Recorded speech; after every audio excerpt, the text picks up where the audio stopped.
day without the sign of your profession, eh? Speak. What trade art thou? You, sir, what trade are you? A trade, sirs, I hope I can use with a safe conscience, which is indeed, sir, a mender of bad souls. What trade, thou knave, thou naughty knave? What trade? Hey! Beseech you, sir, be not out with me. Yet if you be out, sir, I commend you. What meanest thou by that? Mend me, thou saucy fellow. Why, sir, cobble you? Ah, thou art a cobbler, art thou? Truly, sir, all that I live by is, well, with the all. I meddle with no tradesmen's matters, no women's matters, but with all I am indeed, sir, a surgeon of old shoes. When they're in great danger, I recover. But wherefore art not in thy shop today, eh? Why dost thou lead these men about the streets? Truly, sirs, to wear out their shoes, to give myself into more work. But indeed, sirs, we make holiday to see Caesar and to rejoice in his triumph. Wherefore rejoice? What conquest brings he home? What tributaries follow him to Rome to grace in captive bonds his chariot wheel? What there was... You blocks, you stones, you worse than senseless things, oh, you hard hearts, you cruel men of Rome, knew you not Pompey? Many a time and oft have you climbed up to walls and battlements, to towers and windows, yea, to chimney tops, your infants in your arms, and there have sat the livelong day, with patient expectation to see great Pompey pass the streets of Rome. And when you saw his chariot but appear, have you not made a universal shout that Tiber trembled underneath her banks to hear the replication of your sounds made in her concave shores? And do you now put on your best attire? Do you now call out a holiday? And do you now strew flowers in his way that comes in triumph over Pompey's blood? Be gone. Go, good countrymen, and for this fault assemble all the poor men of your sorts, eh? Draw them to the river banks and weep your tears into the channel until the lowest stream of them shall kick the most exalted shore of all! See we the basest metal be not moved. They've added tongue-tied in their guiltiness! Go you that way towards the Capitol, and this way will I. Trophy images if you find them decked with ceremonies. Oh, maybe do so. You know it is the feast of Luca. It is no matter! Let no images be hung with Caesar's trophies. Now all about, and drive away the vulgar from the streets, and so do you too if you perceive them dead. These growing feathers plucked from Caesar's wings shall make him fly an ordinary pitch. Who else would soar above the view of us men and keep us all in our servile fearfulness? Hail Caesar! Hail Caesar! Hail Caesar! Hail Caesar! Caesar comes! Hail Caesar! Calpurnia! Speak, all Caesar speaks. Calpurnia! Here, my lord. Stand you directly in Antonius' way when she doth run her course. Antonius, Caesar. forget not in your speed, Antony, to touch Calpurnia, for our elders say the Baron, touched in this holy chase, shake off their sterile curse. I will remember. When Caesar says do this, it is performed. Set on and leave no ceremony out. Caesar! Who calls? Bid every knight be still. Be said again. Beware the Ides of March! What man is that? A soothsayer bids you beware the Ides of March. Set him before me. Let me see his face. Fellow, come from the throng and look upon Caesar.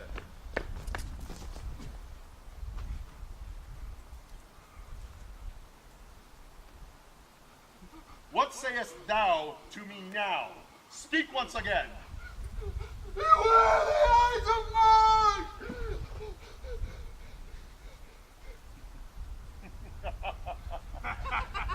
He is a dreamer. Let us leave him. Pass.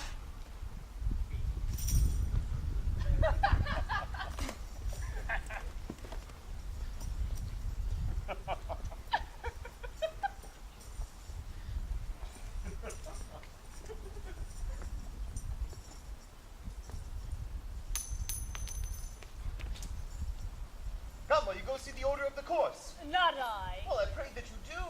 I am not gamesome. I do lack some of that quick spirit that is anti. But let me not, Cassius, hinder your desires. I'll leave you. Brutus, I do observe you now of late. I have not from your eye that gentleness and show of love I was wont to have. Bear too strange and too stern a hand over a friend that loves you. Fear not, Cassius. If I have veiled my look, I turn the trouble merely upon my own countenance. Vexed I am of late with passions of some difference. Conceptions only proper to myself, but which give soil perhaps to my behaviors. But let not therefore my good friends be grieved, among which number, Cassius, be you one, nor construe any further my neglect, and that poor Brutus, with herself at war, forgets the shows of love to other men. Well then, Brutus, I have much mistook your passions. In this breast of mine hath buried thoughts of great value, worthy cogitations. Brutus, can you see your face? No, Cassius, for the eye sees not itself, but by reflection some other things. 'Tis just, and it is very much lamented that you have no such mirror as will turn your hidden worthiness into your eye, that you might see your shadow. I have heard where many of the best respect in Rome, except immortal Caesar, speaking of Brutus and groaning underneath this age's yoke, have wished that noble Brutus had his eyes. Into what dangers would you lead me, Cassius, that you would have me seek into myself for that which is not in me? Therefore, good Brutus, be prepared to hear. Since you know that you cannot see yourself so well as by reflection, then I, your glass, shall humbly reveal to yourself that of yourself which yet you know not of. Be not jealous on me, gentle Brutus, for were I a common laughter, or to use to stale my oaths of love to every new protester, if you know that I do fawn on women and hug them hard and then after scandal them, or if you know that I profess myself in banqueting all to the rout, well then hold me dangerous.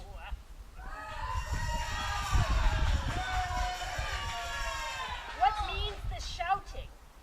I do fear that the people choose Caesar for their king. Aye, do you fear it? Then must I think that you would not have it so. I would not, Cassius. And yet I love him well. But wherefore do you hold me here so long?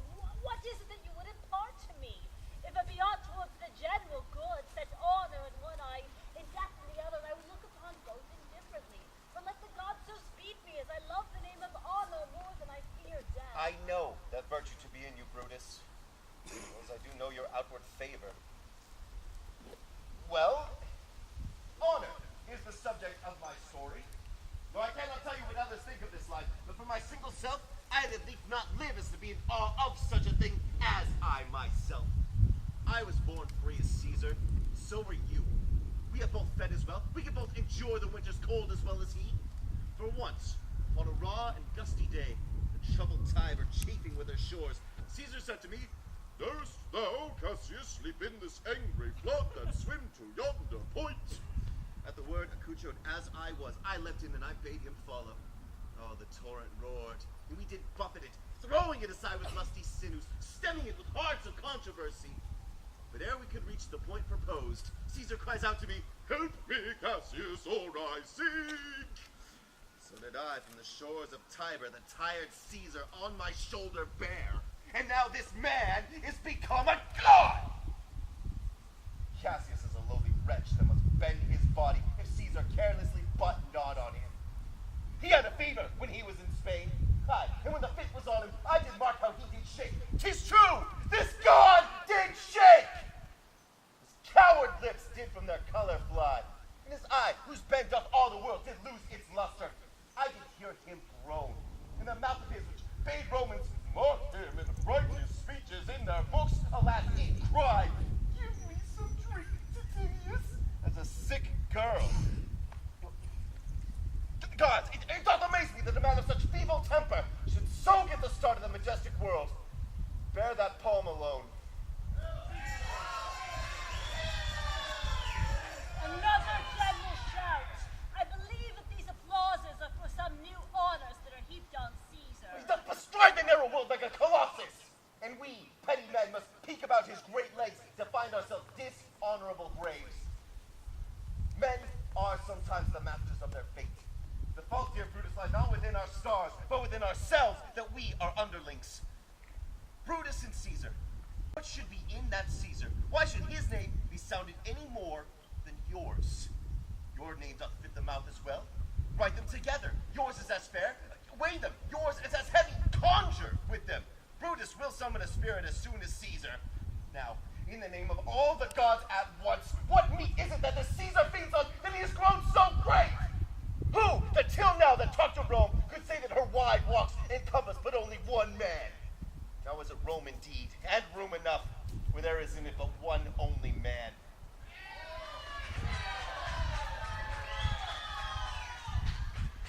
That you love me, I am nothing jealous. And what you would work me to, I have some aim. How I have thought of this, and of these times I shall recount hereafter. For the moment I would not, so with love I might entreat you, be any further moved. What you have said, I will consider.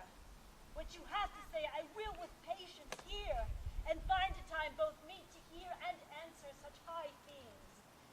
Until then, my noble friend, chew on this, that Brutus would rather be a villager than to repute herself a daughter of Rome under these hard times, as this time is like to lay upon us. I am glad that my weak words have struck but thus much show of fire from Brutus. Oh, but the games are done, and Caesar is returning. As they pass by, pluck Casca by the sleeve, and he will, after his sour fashion, tell us what had transpired worthy of note today. I will do so. But look you, Cassius, the angry spot doth glow on Caesar's brow, and all the rest are like chidden train. Calpurnius' cheek is pale, and Cicero doth look with such fair as in fiery eyes as we have seen him in the Capitol being crossed in conference by some senators. Casca will tell us what the matter is. Antonius, Caesar. let me have men about me that are fat, sleek-headed men, and such a sleep o' nights. Young Cassius has a lean and hungry look. He thinks too much, and such men are dangerous. Oh, fear him not, Caesar. He is not dangerous. He is a noble Roman and well given. Would he were fatter, but I fear him not. Yet if my name were liable to fear, I do not know the man I should avoid so soon as that spare Cassius. He reads much. He is a great observer and looks quite through the deeds of men. He loves no plays as thou dost, Anthony. He hears no music.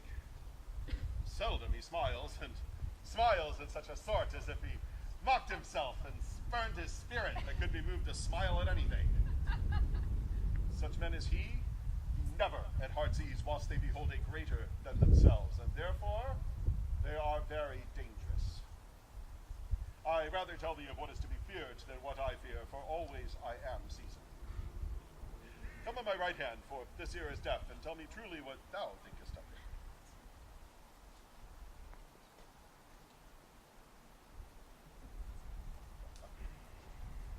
You pulled me by the cloak. Would you speak with me? Hi, Casca.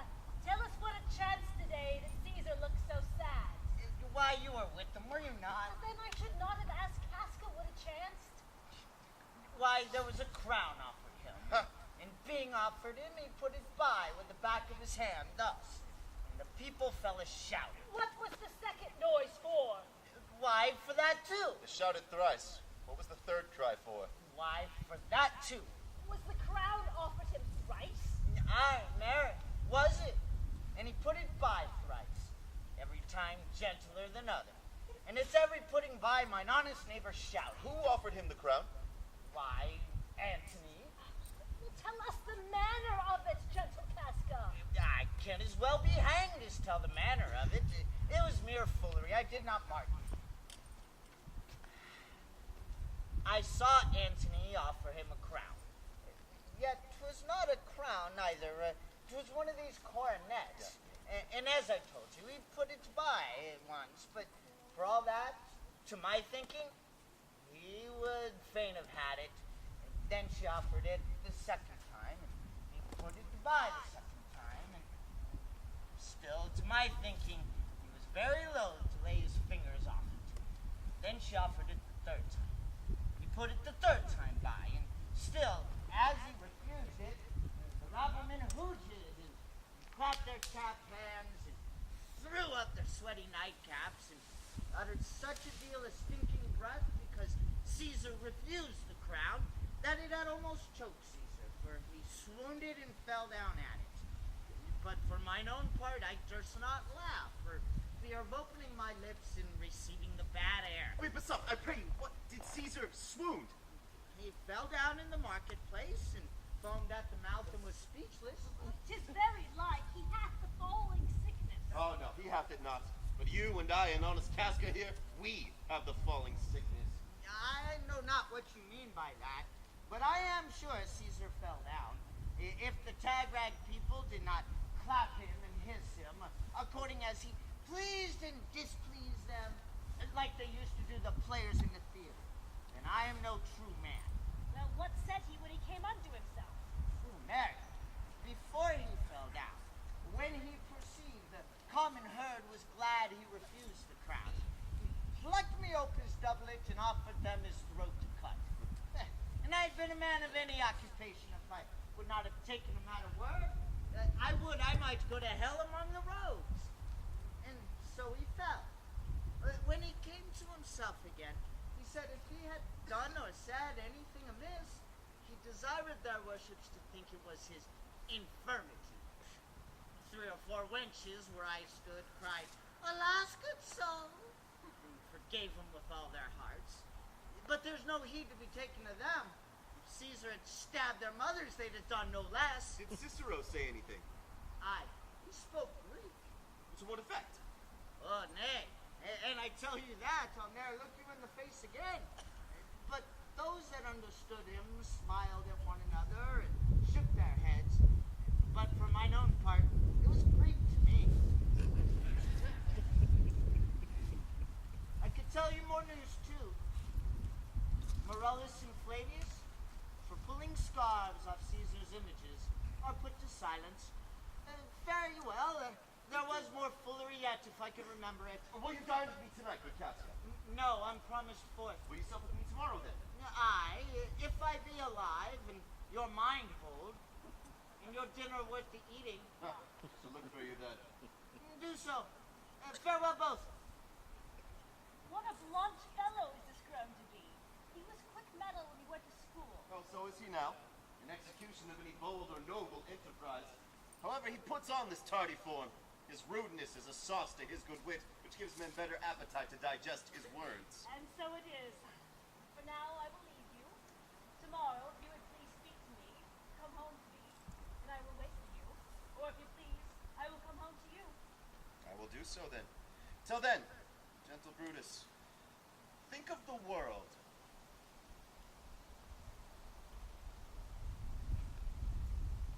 Now, Brutus, thou art noble.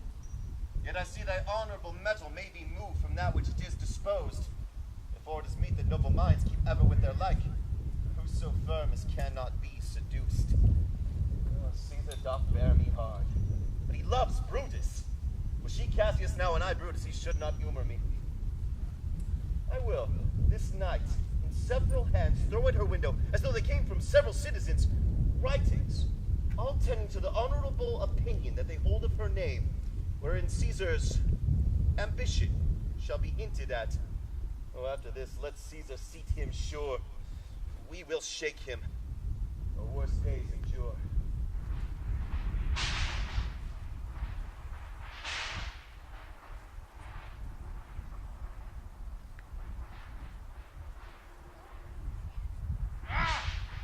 Good evening, Casca. Brought you Caesar home? Why are you breathless? And why stare you so?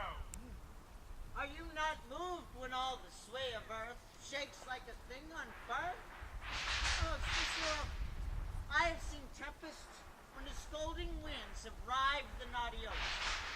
I have seen the ambitious ocean swell and rage and foam to be exalted in the threatening clouds.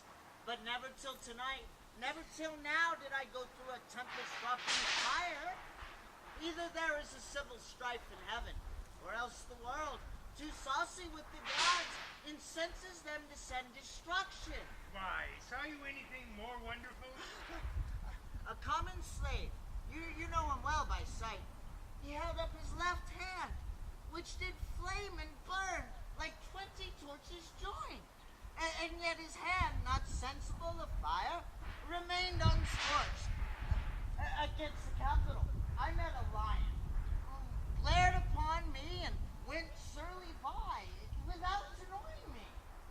And there were gathered upon a heap 100 ghastly women, transformed with their fear, who swore they saw men, all in fire, walk up and down the streets.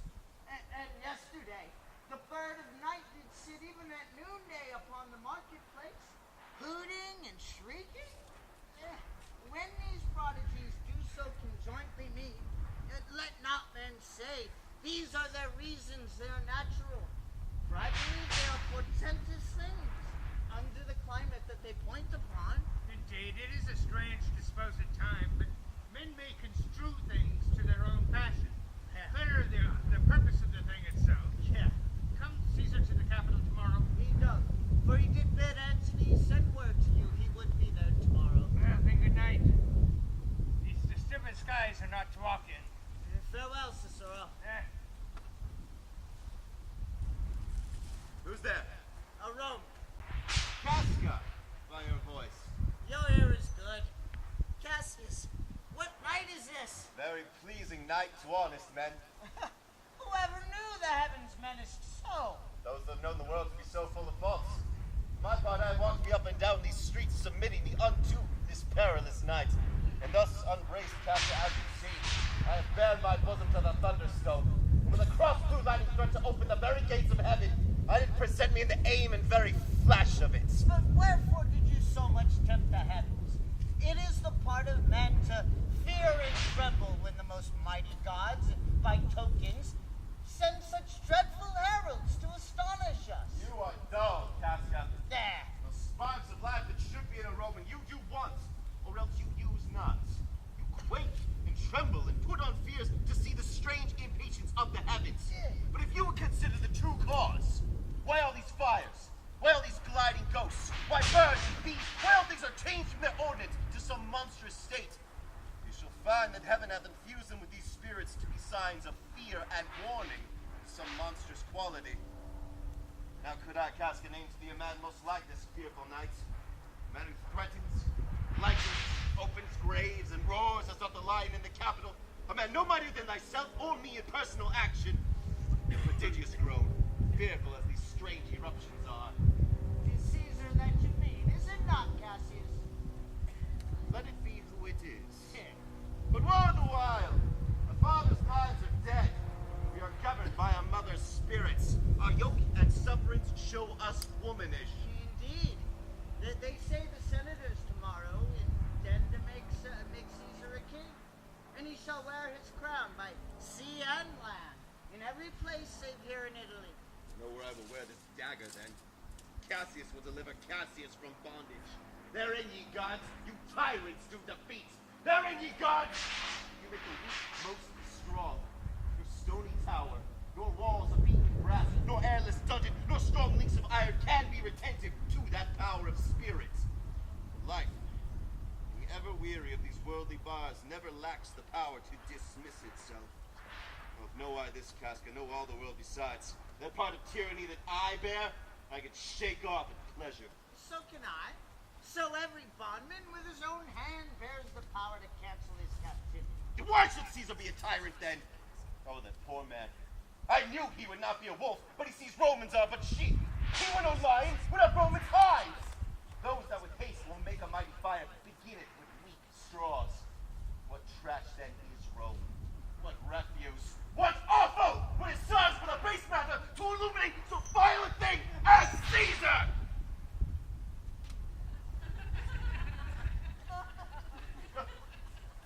What? now led me. Perhaps I speak this before a willing bondman. Then I know my answer must be made. Know this. I am but armed, and dangers are to me indifferent. You speak to Casca, and to such a man that is no fleering telltale. Hold. My hand. Be factious for redress of all these griefs. I will set this foot of mine as far as who goes farthest. There is a bargain made. Know you, Casca, I have already moved some certain of the noblest-minded Romans to undergo with me an enterprise of honorable, dangerous consequence. You wait for me now in Pompey's porch. This dreadful night there is no walking or stirring about the streets. And the complexion of the elemented favors most like the work that we have in hand. Fiery, bloody, and most terrifying. Stand close a while. Here comes one in haste. This Cinna. I know him by his gait. He is a friend. Welcome, Cinna. Why haste you so? To find out you. Who's that? Medalist Cimber? Miss Casca. One incorporate to our designs. Am I not stayed for, Cinna? I'm glad on it. What a fearful night this is. There's 2 or 3 of us have seen strange sights. Am I not stayed for? Tell me. Yes, you are. Oh, Cassius, if you could but win noble Brutus to our party, then we... Content you, Cinna. Look you. Lay this in the praetor's chair where Brutus is sure to find it. Throw this at her window. Set this in wax upon old Brutus's statue. That done, prepare to Pompey's theater where we wait for you. Odysseus, Brutus, and Trebonius there? Aye, all but Metellus Cimber, and she's gone to seek you at your house. Well, I will hie and so bestow these papers as you bade me. And then prepare to Pompey's theater. Come, Casca. Yet ere day we shall see Brutus at her house. 3/4 of her is ours already. The woman entire yields her hours at our next encounter. No. She sits high in all the people's hearts. And that which may appear offense in us, her countenance, like richest alchemy, will change to virtue and to worthiness. She, her worth, and our great need of her, you have right well consented. Come, it is near midnight. Ere day we shall see her, and be sure of her.